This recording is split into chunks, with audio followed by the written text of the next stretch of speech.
আমি এই মুহূর্তে ডুমুরিয়ার হাজার হাজার জনতার প্রিয় মানুষ আপনার কাছ থেকে জানতে চাবো যে আপনার পরিচয় দিয়ে আপনি বলবেন তারেক রহমানের শুভ আগমনে আপনাদের ডুমুরিয়াবাসী ফুলতলাবাসী অর্থাৎ আলী আসগর লবির 5 আসনের নেতাকর্মীর মনের অনুভব সংক্ষেপে।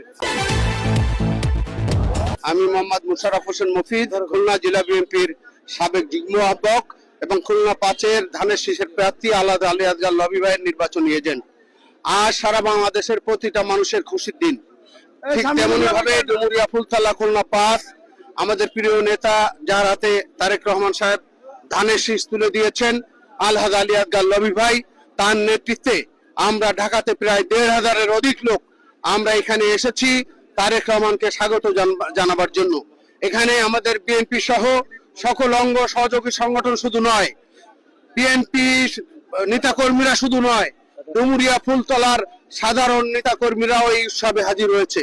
আজকে নিঃসন্দেহে বাংলাদেশের এর একটি আনন্দের দিন এবং আজকে যে ঢেউ শুরু হয়েছে তারেক রহমানের আগমনে, এই ঢেউয়ে বাংলাদেশে যত অপশক্তি রয়েছে গণতন্ত্রের বিরুদ্ধে, বিএনপির বিরুদ্ধে, ধানের শীষের বিরুদ্ধে, সব অপশক্তি ইনশাআল্লাহ ভেসে চলে যাবে। এবং আপনার কাছে আমার আর একটা প্রশ্ন, খুলনা 5 আসনে আলী আসগর লবির নির্বাচনী এলাকায় 41% হিন্দু সম্প্রদায়ের বসবাস। এই মতো অবস্থায় হিন্দুদের মন কতটুকু জয় করতে পেরেছেন এবং কতটুকু জয় করতে পেরে ধানের শীষে তাদেরকে আকৃষ্ট করতে পারবেন? স্বাধীনতার মহান ঘোষক শহীদ রাষ্ট্রপতি জিয়া রহমান, তার রাজনৈতিক দল, তার হাতে গড়া দল, তার প্রতিষ্ঠিত দল বিএনপি, সেই বিএনপি আজকে বাংলাদেশে দুটো শিবিরে বিভক্ত রয়েছে। একটা হচ্ছে দেশের পক্ষে শক্তি, আর একটা হচ্ছে দেশের বিপক্ষে শক্তি।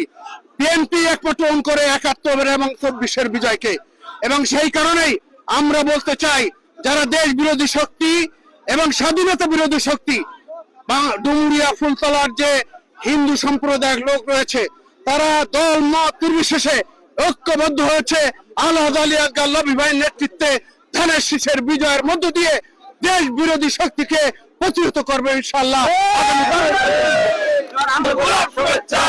দলের পক্ষ থেকে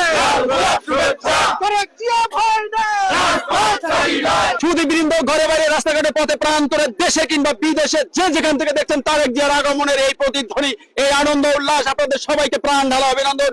খুলনা 5 আসনের ধানের শীষ মনোনীত প্রার্থী আলী আসগর লবি নেতা কর্মী এবং জনতার পক্ষ থেকে এখানকার মধ্যে বিদায় নিচ্ছি। আল্লাহ হাফেজ।